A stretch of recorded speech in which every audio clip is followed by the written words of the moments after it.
Imaginez, vous êtes roi d'un grand empire, maître de tout ce qui vous entoure. Vous possédez la richesse, le pouvoir, la gloire, et chaque décision que vous prenez semble modeler le destin de votre royaume. Et pourtant, en un instant, tout peut basculer. Une seule faute peut détruire une vie, l'orgueil.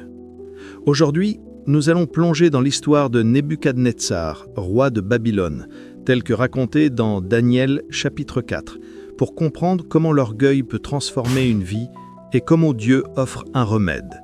Restez avec moi, car cette leçon ancienne peut changer la vôtre. Même si vous pensez que cette histoire est éloignée de notre quotidien, la sagesse qu'elle contient est intemporelle et profondément applicable.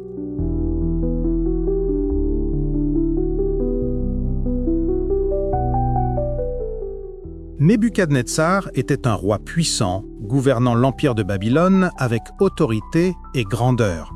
Il possédait tout, les villes, les armées, les richesses et l'admiration de ses sujets. Pourtant, ce récit montre que la grandeur sans Dieu est fragile. Daniel, homme de foi, était appelé à interpréter un rêve mystérieux que personne d'autre ne pouvait comprendre. Ce rêve n'était pas seulement une curiosité ancienne, il portait un message éternel sur l'orgueil et ses conséquences. Même un roi peut être aveuglé par la fierté, et ce qui semble inébranlable peut soudain s'effondrer. La source de sa chute se trouve dans l'orgueil lui-même. Nebuchadnezzar se vantait de tout ce qu'il avait accompli, disant « N'est-ce pas moi qui ai bâti Babylone par ma puissance et ma grandeur ?» Il oubliait que tout venait du Très-Haut, que la gloire et le pouvoir appartiennent à Dieu seul. Daniel lui rappela que le Très-Haut a autorité sur le royaume des hommes et qu'il donne le pouvoir à qui il veut. L'orgueil se manifeste quand on prend le crédit pour ce que Dieu nous a donné.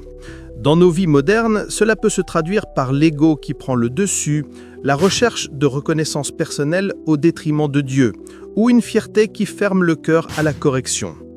Et quand on ignore ces avertissements, les conséquences peuvent être bien plus graves qu'on ne l'imagine. Restez attentifs, car la façon dont Dieu intervient peut changer votre perspective sur l'orgueil.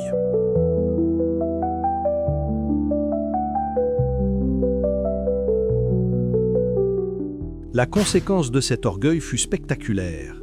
Dieu laissa Nebuchadnezzar perdre son esprit et vivre comme une bête. Il vivait avec les animaux, mangeait de l'herbe comme un bœuf, ses cheveux devinrent longs comme des plumes et ses ongles comme des griffes. Cette transformation dramatique symbolise comment l'orgueil peut réduire l'homme à un état spirituel et moralement inférieur. L'orgueil détruit la sagesse, isole de ceux que l'on aime et fait perdre la paix intérieure. Même un roi puissant se retrouve impuissant et dépendant de Dieu pour être restauré. Maintenant que nous avons vu comment l'orgueil a conduit Nebuchadnezzar à perdre tout ce qu'il avait, prenons un moment pour réfléchir sur nos propres vies. Posez-vous cette question. Quels sont les domaines où je laisse l'orgueil s'installer? Est-ce dans mon travail, mes relations, ma réussite personnelle, mon image ou mon statut social? Peut-être est-ce dans la façon dont je veux être reconnu ou dans mon désir de contrôler les situations autour de moi? Identifiez-le honnêtement dans votre cœur. Mais ne vous cachez pas dans la honte. Allez plutôt devant Dieu et dites-lui « Seigneur, aide-moi à voir mon orgueil et à le remettre entre tes mains. » Gardez à l'esprit ce verset clé. Dieu résiste aux orgueilleux, mais il donne sa grâce aux humbles. Jacques 4, verset 6. Répétez-le dans votre cœur, laissez-le guider votre prière et votre décision de vous tourner vers Dieu. Prenez quelques instants pour le faire maintenant, même mentalement. Respirez profondément, identifiez ce qui vous éloigne de Dieu et offrez-le lui. Ce petit exercice est le premier pas vers votre restauration.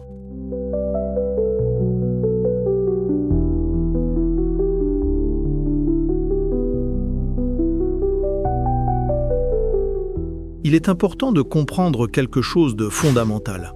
Dieu ne nous frappe pas pour nous punir ou pour nous détruire.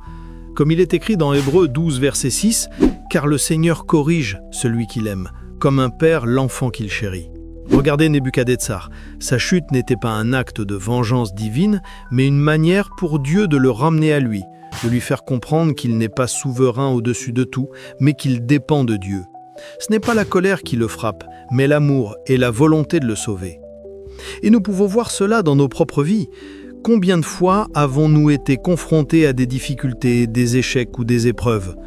Ce n'est pas toujours une punition, mais souvent un signal d'amour. Dieu nous corrige pour nous empêcher de continuer sur un chemin qui nous détruirait. Par exemple, imaginez une personne qui perd son emploi ou fait face à un conflit relationnel difficile. Cela peut être douloureux, mais c'est souvent une occasion de se remettre en question, de réfléchir à son comportement, de grandir et de se rapprocher de Dieu. Ou encore un adolescent qui se dispute avec ses parents et se retrouve confronté à une conséquence douloureuse. C'est parfois Dieu qui utilise cette épreuve pour lui apprendre la responsabilité et l'humilité.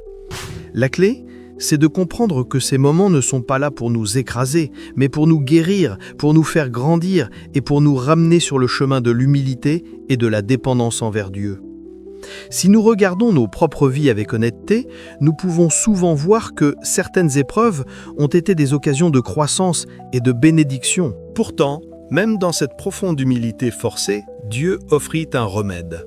Après un temps d'épreuve, Nebuchadnezzar leva les yeux vers le ciel et reconnut Dieu. « Je bénis le Très-Haut et je rends gloire à Dieu qui vit pour toujours. » Ce fut le moment clé de sa restauration.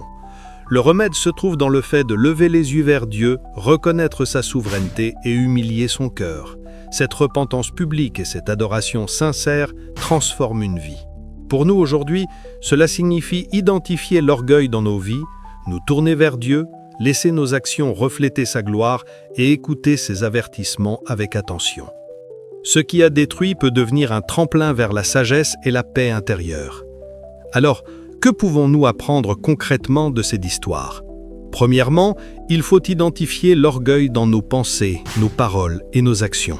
Deuxièmement, il faut se repentir et pratiquer l'humilité avant qu'une chute ne survienne. Troisièmement, il faut adorer Dieu au quotidien et reconnaître sa souveraineté dans chaque décision. Enfin, il faut se laisser corriger par la parole et par l'esprit en acceptant les avertissements comme des cadeaux de guidance divine. Souvenez-vous, l'orgueil peut détruire une vie, mais Dieu offre un remède pour quiconque se tourne vers lui. Je vous invite maintenant à réfléchir encore une fois. Quel domaine de votre vie voulez-vous changer ? Qu'est-ce que vous souhaitez laisser derrière vous ? Peut-être une attitude orgueilleuse, un comportement que vous avez ignoré, ou une fierté que vous cachez. Ne le gardez pas pour vous seulement, apportez-le devant Dieu, demandez-lui aide et guidance. Et si vous le souhaitez, écrivez-le dans les commentaires pour partager votre engagement ou simplement pour affirmer votre décision intérieure. Chaque petit pas compte dans votre transformation.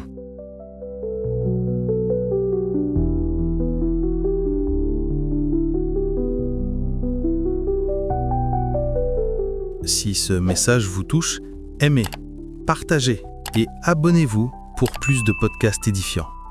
Joignons maintenant nos cœurs pour une prière d'intercession contre l'orgueil. Seigneur, aide-nous à reconnaître l'orgueil dans nos vies, à nous humilier devant toi et recevoir la restauration que toi seul peux donner. Protège nos cœurs et nos esprits. Fortifie-nous dans l'humilité et la sagesse. Que nos vies reflètent ton humilité et ton amour. Amen. Souvenez-vous, l'orgueil peut détruire une vie, mais Dieu restaure. Faites le choix de l'humilité aujourd'hui et laissez votre cœur s'ouvrir à sa guidance. Que Dieu vous bénisse abondamment et à très bientôt.